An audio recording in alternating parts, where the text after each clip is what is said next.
Tune in for Series 5 of the Hip Talks, a podcast series of discussions on legal issues hosted by Hugill and Ip solicitors, an independent boutique law firm in Hong Kong, providing bespoke legal services and exceptional client service to individuals, families, entrepreneurs and businesses, both locally and internationally. The forthcoming podcasts are the Barrister series. Over 6 episodes, the team sits down with preeminent Hong Kong barristers to discuss contentious issues related to civil litigation, employment, family, trusts and estates, as well as increasing awareness about the importance of the role of barristers in court proceedings and the relationship between solicitors and barristers when acting for clients. Hugill and Ip provides expert advice across a variety of dedicated practice areas, both contentious and non-contentious. An outstanding team of solicitors who have achieved exceptional results and recognition in the areas of dispute resolution, probate and trusts, family and matrimonial, corporate and commercial, and employment and immigration. Hugill and Ip applies modern thinking to legal services, uses technology in a contemporary office environment, and is fully committed to giving back to the community. Hello, and welcome to the final episode of the Barrister series. I'm Adam Hugill, a partner with Hugill and Ip, and I'm here today with Elizabeth Herbert, a barrister and founding member of Pegasus Chambers. Good morning. Morning. Elizabeth, you and I have been working together pretty much since the day I arrived in Hong Kong. I think thereabouts the same time as you qualified as a barrister in Hong Kong, which I hope you don't mind me saying was all the way back in 2008. You shouldn't give away a lady's age, but yes, it was around about then. Do you remember the first case we worked on together? Yes, I think it was an application for summary judgment. It went much longer than we initially anticipated, if you remember, and we ended up adjourning that hearing, and I believe you ended up settling it on favourable terms. We did very well in the end, thankfully. And so, because you were obviously a good luck charm, we've continued to work together on many cases over the following years. Before we go on to talk about a few of the cases we worked on together, let's go back to the beginning. What attracted you to the law? I've always had an interest in the law from an early age. I'm not sure whether it was because my father, who was a policeman when I was growing up, used to have his police officer friends over. They would chat about their cases, and I just took an interest at an early age. And then after that, I would read any novel, watch any film that had anything to do with trials or the courts or anything. And it developed from then onwards, really. You grew up in Hong Kong? That's right, yes. I was born in Hong Kong. I spent my childhood years here, and then I went to study in the UK, and then I returned to take up practice here. So from day one, did you want to be a barrister? I always had that in my mind. I also at one stage considered a career in acting, and my father assured me that the best way to do that would be in the courtroom. And so that's what happened. Very sensible parental advice. And so you always wanted to be in the performing role of a barrister in court rather than a solicitor who often gets perceived as being behind the scenes and dealing with the paperwork and the client on a day-to-day basis. Oh, yes. I always wanted to be in the spotlight. Yes, I always wanted to do the courtroom side of things. I wanted to be an advocate. It was that part that really interested me. I did try to work in a solicitor's firm for a short time in the UK, about a year, and I was in the commercial property department, and it was very transactional, so filling in leases, colouring car parks on plans and this sort of thing. And it was very similar day in and day out, and I realised quite quickly that it was not really what I wanted as far as a career in the law is concerned. At the start of your career in Hong Kong, you had a fairly mixed bag practice. You were involved in civil, criminal and family cases. Would you advise junior barristers at the bar to start their career with such a wide range of cases? I think it's quite a good way to start a career. There are many advantages to doing it that way. One is that often you don't know what you're best suited for once you first start. And the other thing is that just having a broad spectrum of experience helps you later on. And do you recall your pupillage and the work that you were doing with your pupil masters at the time? It was also very mixed. We're required to do pupillage with various different pupil masters that have different areas of expertise. So I went along with 2 criminal practitioners and 2 that are more on the civil side. And I saw a real range of different cases. And what I enjoyed most about pupillage was seeing everyone's different styles and how you can be a successful advocate using your own style. It's not that there's only one way to do it. Which I suppose is another limitation to law firms, which often adopt a house style, and old lawyers are, within reason, expected to sort of follow the corporate house style. But barristers, all being self-employed, you get to be much more independent. Yes, you get to be independent. You get to do things your own way.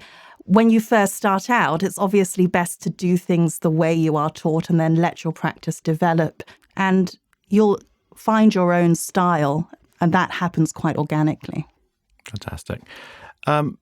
It wasn't my case, but one of the earliest, I think, biggest cases that you were involved in, only a few years into your career, was the Oriental Daily and Fevaworks case. Oh, yes.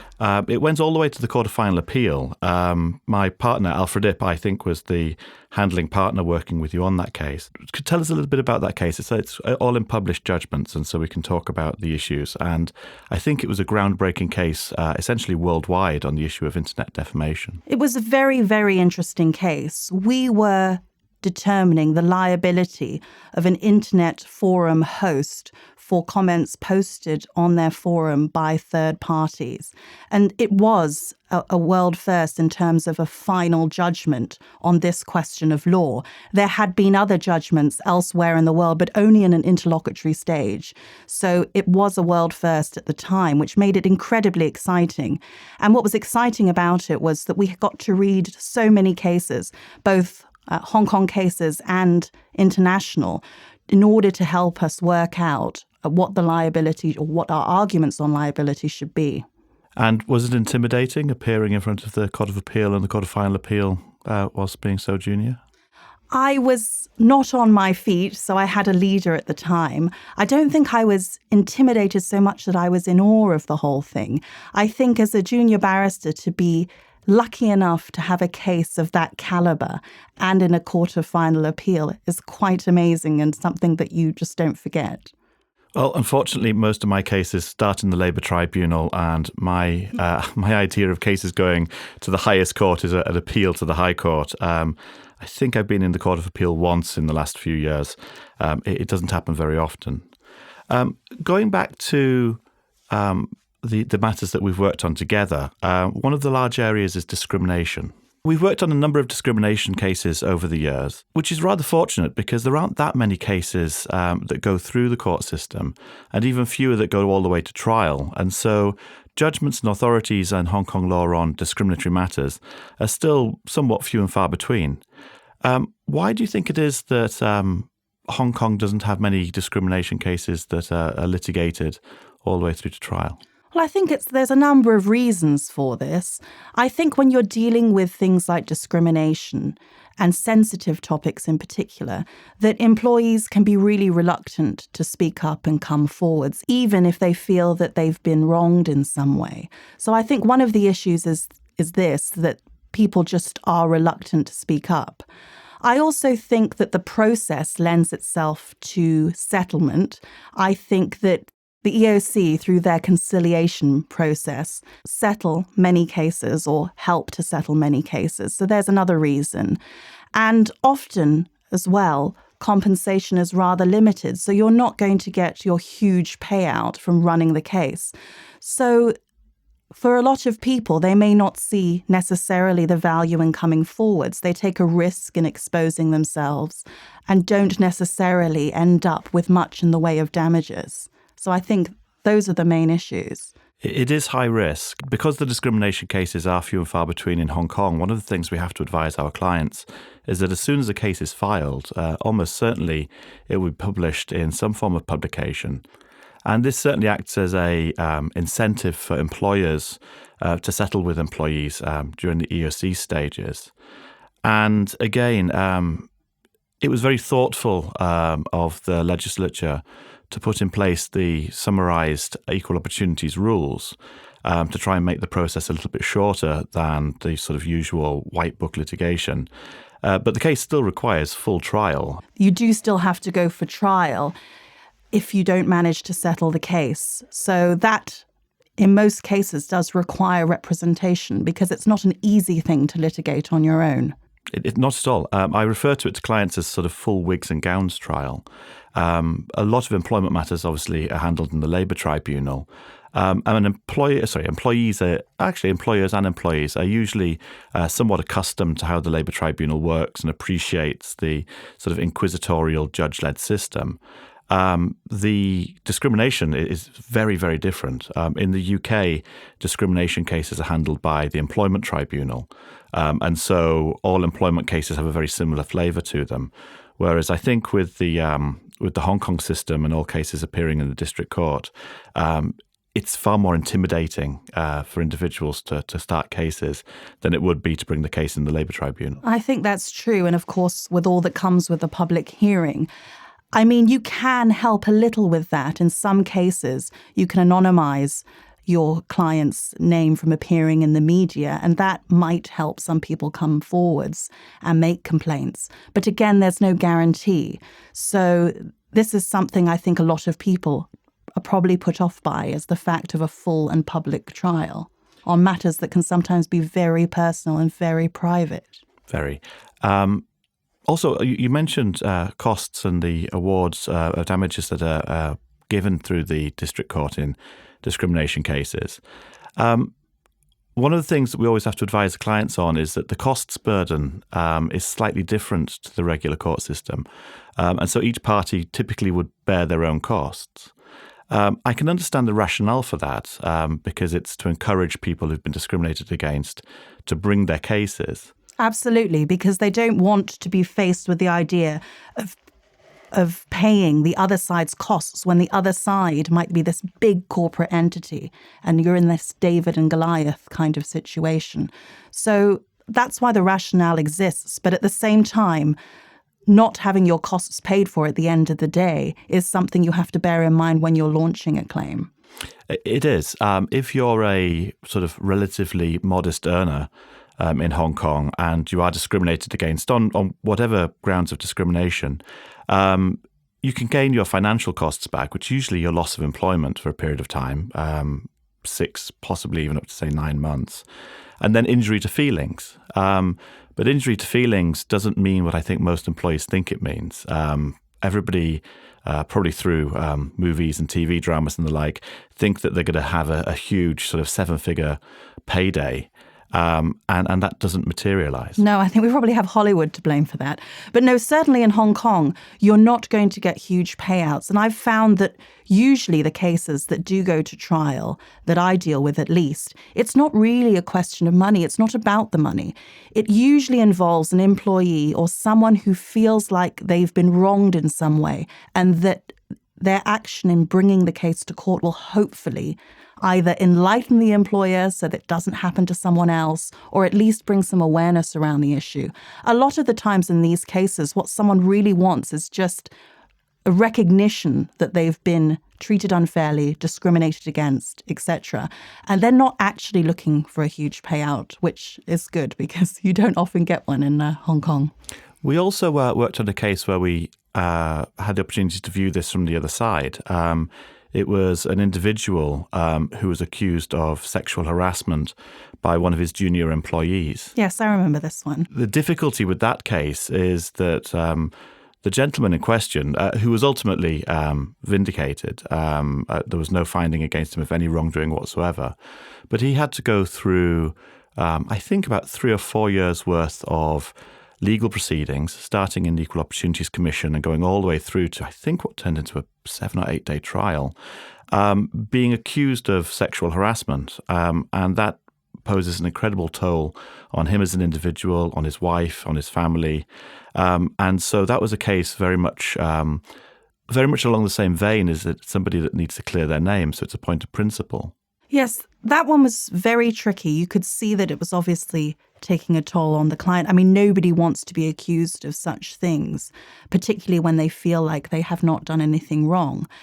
But as a respondent, as distinct from someone who's bringing the claim, you have little choice, because if the other side doesn't want to settle, you have little choice but to carry on and defend yourself. And that's what we did for him.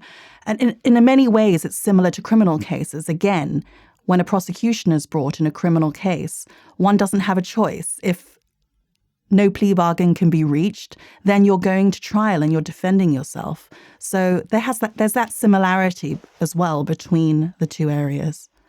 We'll come on and talk about your criminal practice in a moment, but just to sort of finish your thoughts on discrimination, not all matters are court-related matters. Huge companies and sort of major organizations often implement very strict policies against equal opportunities discrimination and harassment. And the two of us have been involved in a number of internal investigations where accusations, I think in the two that we've been involved with, were both sexual harassment accusations, were made, and they were being investigated internally. Yes, and then often you're having to deal with disciplinary hearings as well, which obviously are less formal than court proceedings, and they just follow the organization's rules on how to deal with the hearing of the matter.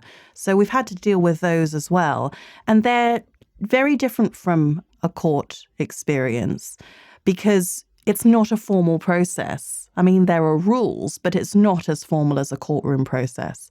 So it's distinctive in that way. And the way you can ask questions and sometimes the extent to which you're permitted to ask questions can be rather limited. So it's about using the time you have and the parameters you have wisely. Yes, and the issue that I have with such matters is, as lawyers, we look at things based on the sort of letter of the legislation. So the legislation says one thing, and we view the case against what the ordinance says. For internal disciplinary matters, often you're working with an internal policy, which is much wider and sometimes more vague than the legislation. And so arguing a legal point is never a smart thing to do in such matters. You really want to sort of portray the sort of factual position with evidence, but also touch on the emotional position more than you probably would in court proceedings. That's true. And you've also got the unique position where you don't have many lawyers in the room. So even the person hearing or deciding the matter, the whole disciplinary tribunal may have one lawyer on it for advising purposes, but mostly you're dealing with non-lawyers. So that's unique as well, because we're used to presenting before judges and professional adjudicators. Yes, and so the decision maker is not a lawyer. Exactly. And it's sometimes difficult, really, to sort of try and phrase it as a legal question rather than assisting them in sort of fact-finding and arriving at the outcome. That can be the challenge.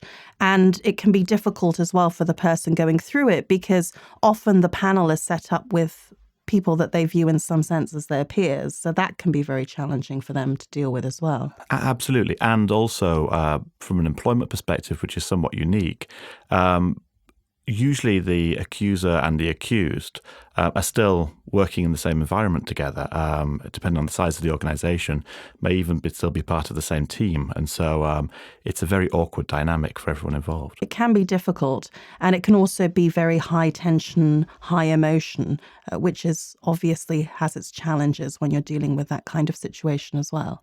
Over time, also rather from time to time, there's a push sometimes at the equal opportunities level, sometimes at the society level, to expand Hong Kong laws on discrimination, to incorporate other areas and to make it more accessible. What are your feelings on how you think discrimination law in Hong Kong will evolve and move forward? Well, I think it's bound to evolve and move forward. We look at other jurisdictions and their legislation is much more vast than ours. We're rather limited here in Hong Kong. So I think it's natural that the law will evolve and that there will be more and more classes of people that are deserving, in the eyes of the law, of protection. And the legislation is bound to come in eventually to deal with that. But as of yet, we're seeing quite slow progress in the area as far as legislation is concerned. There hasn't been much development. I agree. I think the last major change was I should really have my notes in front of me, 2011, when the race discrimination ordinance was enacted. Since then, the core area in which there's been a sort of a lot of noise and focus has been sexual orientation discrimination. There was quite a lot of movement by the EOC for a period of time, but that does look like it's sort of dampened down a little. I think with the series of cases that are flowing through the courts, starting with visas and moving through tax and everything else, that seems to be the sort of core area for the next focus. But, I think that probably makes sense, because when you look at our legislation compared to other jurisdictions, it's that screams out that is missing in terms of sexual orientation protection. So it makes sense that law would develop in that area. And I think it's bound to eventually get there. It's just rather slow as a process. Yeah. And I think one of the other areas, I actually left the UK as this was coming into sort of having any real effect, but that's age discrimination law. And with Hong Kong being an aging society, I think someone's going to have to focus on ensuring that older workers are protected, especially protected from termination simply due to age, when I think there's going to be a real push for older workers to remain in the workplace. Yes, that would make a degree of sense as well for the law to develop in that way. We're in a society now where people are working long past the standard, if I can put it that way, retirement ages. And certainly at the bar, there's no requirement for retirement. So it is very common at the bar to find people working into their older years. Until fairly recently, I lived on the same floor as a Hong Kong barrister who was well into his 70s and was bounded to work in the mornings, full of energy and excitement, and loved his job. And so I think if somebody like that found themselves in a, if you like, traditional law firm structure, being retired out at 60, 65, he wouldn't know what to do with himself. Yes, absolutely. And you spend your whole adult life building up a career for yourself and building up that expertise. So it's a good thing, a positive thing, to be able to continue to give that to society into your later years. Well, that gives me a perfect segue into talking about how your career has developed in the criminal area. You're very well known now as a criminal defence barrister. We haven't really worked together that much on criminal matters. I don't tend to deal with anything that involves sort of serious crimes. The few matters that we have worked on together tend to be either sort of somewhat administrative crimes that arise under the employment ordinance and sort of failure to pay wages and things like that. And also more often on immigration matters with people overstaying their visas and the like. Actually, we saw a huge uptick in such cases after COVID, because people had sat in Hong Kong with their passports in their drawers and hadn't realized that their visas had expired and that technically they were working illegally in Hong Kong. How do you view and how do you deal with such cases? Well, usually if someone is being prosecuted for a case, the first thing you want to do is to look at the facts of the case and see if it's potentially possible to see if the DOJ will deal with this case in another way by means of bind over or in some way that won't impact the client too detrimentally. With a bind over, you don't get a criminal record. You are bound over, and as long as you behave yourself for a time period of 1, 2, or whatever years, and nothing else will happen. So these sorts of things can be explored once you have a case that involves breaches like the ones you're talking about. I do find it very difficult the few times that I do advise on criminal matters for such offences, immigration offences, because you've got to tell somebody who, in every other aspect of their life, is a fine and upstanding person, that they could, in theory, go to prison. And the reason for that is because they've allowed a document to expire, and they're very surprised that could be the outcome. Fortunately, in most of the cases I've dealt with, as you say, we are able to deal with it administratively with the Department of Justice. But we have had cases where the individual in question has received a suspended prison sentence, which they view as being particularly harsh. I can see why it's thought of as harsh, and it can be a surprise. I find the same thing that you do as well, Adam, that when I'm dealing with more serious crime, of course, the person is not surprised when I say you may well have to go to prison for this. But when you're dealing with someone who for example, as a working professional who's never been in trouble with the law before, and there's an immigration matter or something similar, and you warn them that a prison sentence is possible, it always comes as a shock. The reason really that this is the case is that the system is set up to protect the workforce.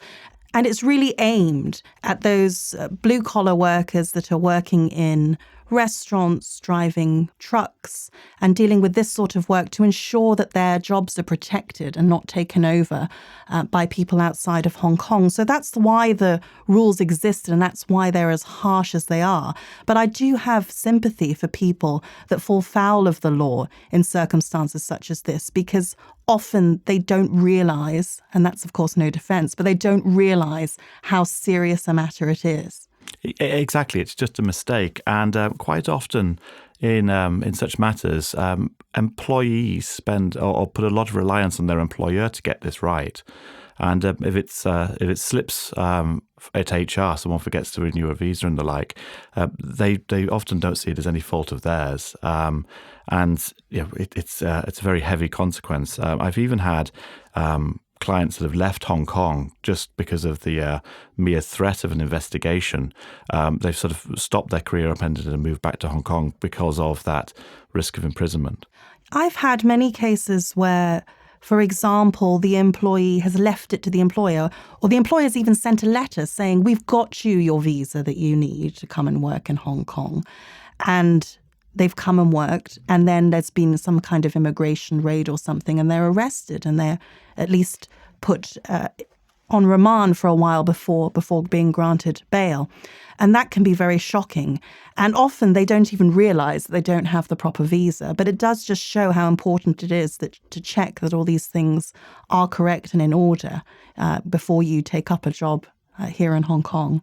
I do. I remember that was actually a case we worked on probably more than 10 years ago now. And I believe the lady in question sat on remand in Hong Kong for about 3 or 4 months. Yes, before she came to us, she did. She was there, and she was absolutely devastated to be placed in that position.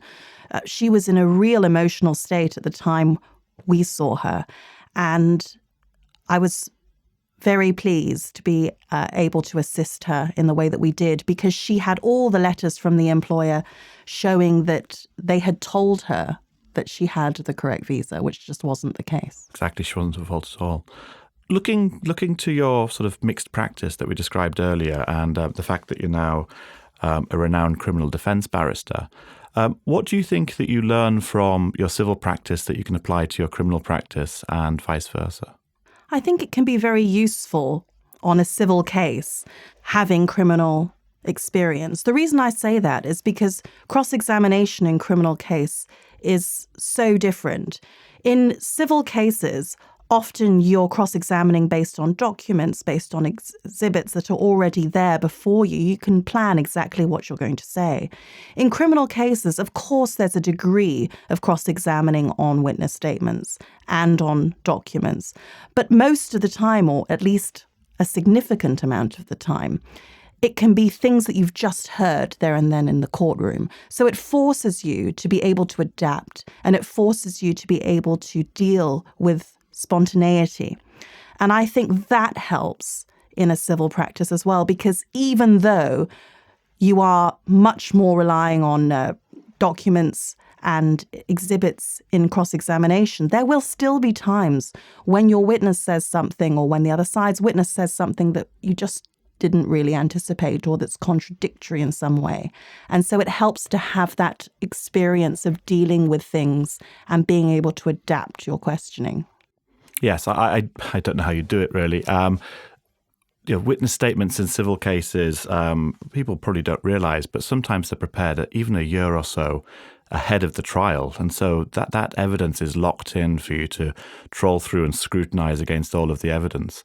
But reacting to somebody on the stand who says something, I've seen you before now with your finger in 10 different pages of the bundle, ready to pounce on people when they sort of get it wrong or contradict themselves. Yes, that's the fun thing, because when they're giving evidence, you're remembering what you've read in the bundle, which is why preparation is so important. And anything that contradicts any page in your maybe 20 bundles or more, you've got to be able to turn to straight away in order to not lose momentum. So Send your solicitor scurrying for, there's a passage that I read, and we have to go through thousands of pages to find the passage. I'm not going to ask you the question that I'm sure you get bored with constantly, which is how do you represent somebody that's guilty?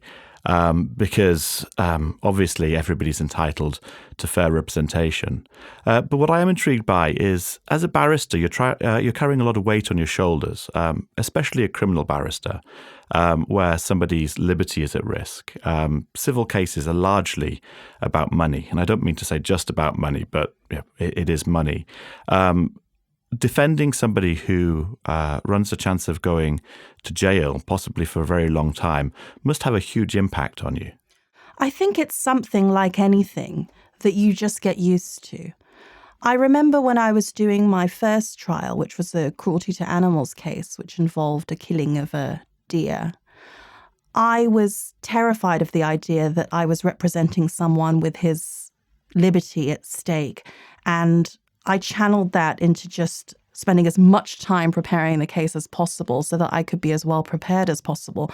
But that was something that really did frighten me at the beginning, how important it is, the work that you do. At the same time, that's what makes it enjoyable as well, because what you do every day has an impact on someone. So we talked about the Court of Final Appeal case and having an impact on the law. But actually, what you get most fulfillment, or enjoyment's the wrong word, but job satisfaction from, is real people that you're dealing with every day.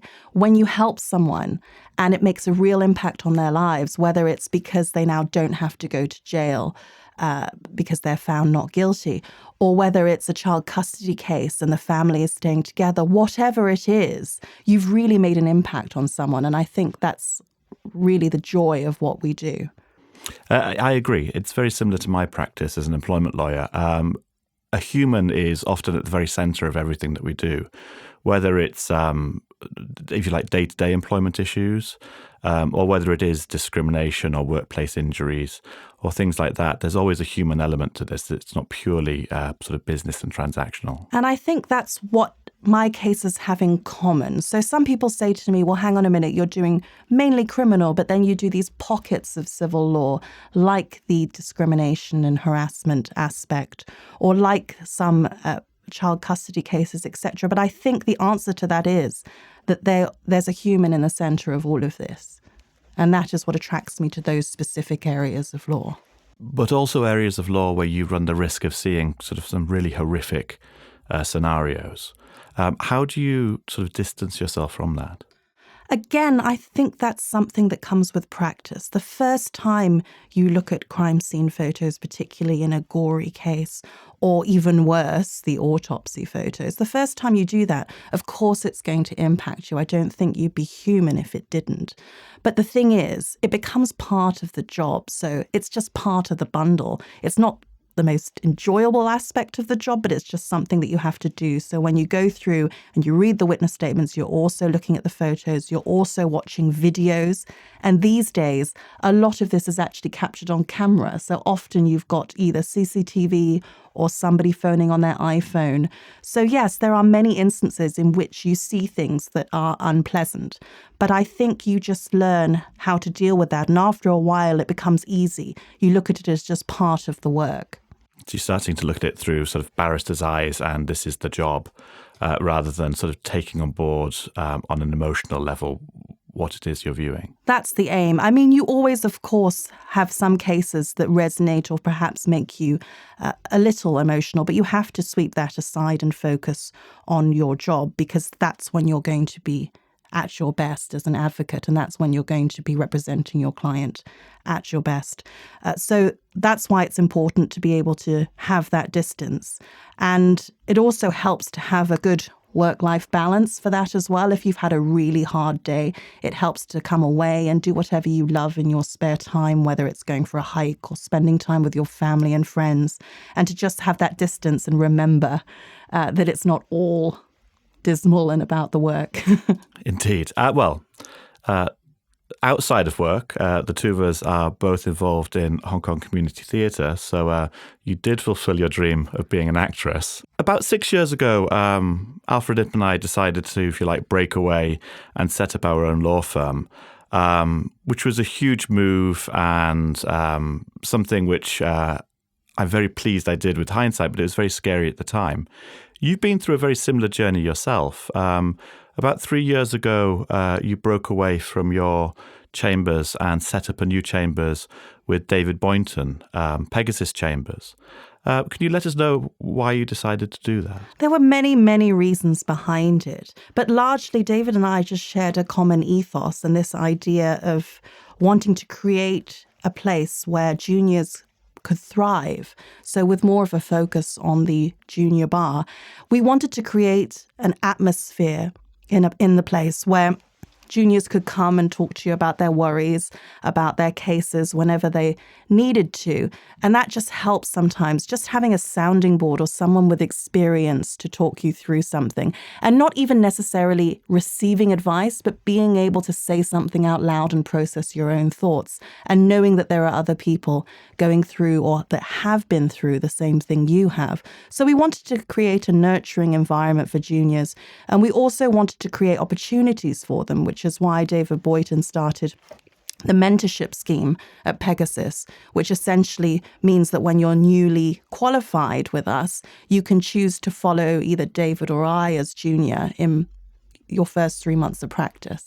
I think that's wonderful because one of the things which always terrified me when I was looking at the bar many, many years ago when I was deciding which path to go down. I didn't know you were. I was the isolation that you have as a barrister. You're very much on your own. You're self-employed. You have to generate your own work and then essentially work on those files somewhat independently. Very, very different to a solicitor where as a junior, you're very much nurtured through the ranks.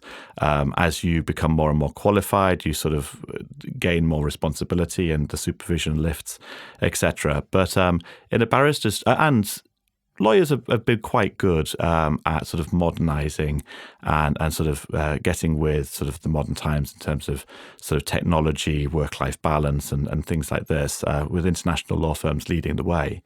But in my experience, barristers' chambers do tend to be slightly more sort of leather-bound books and dusty, fuddy-duddy environments to work in. So it's very exciting that that you're trying to sort of bring a new aspect to the bar.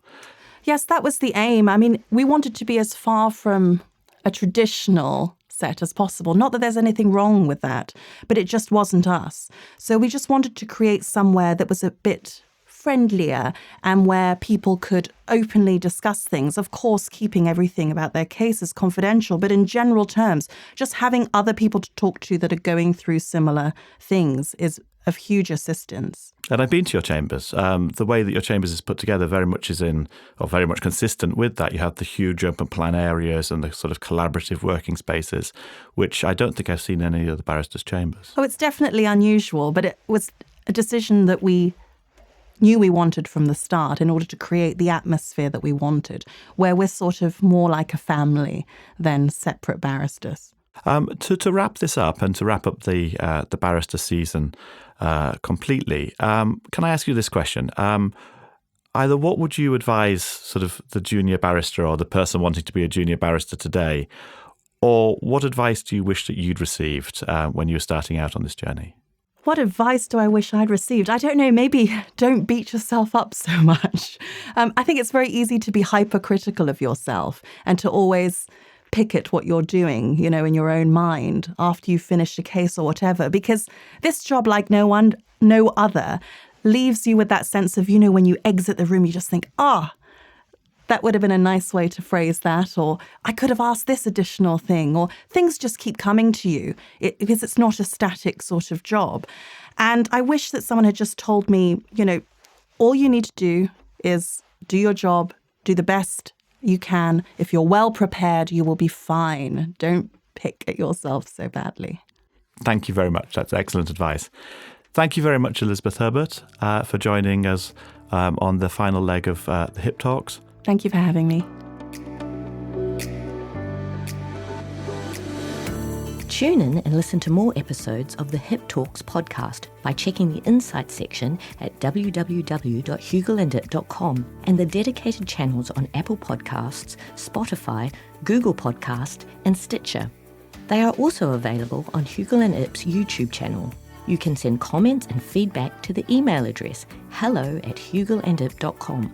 Please share the HIP Talks with friends, family, and business associates. This podcast is for informational purposes only. Its contents do not constitute legal or professional advice.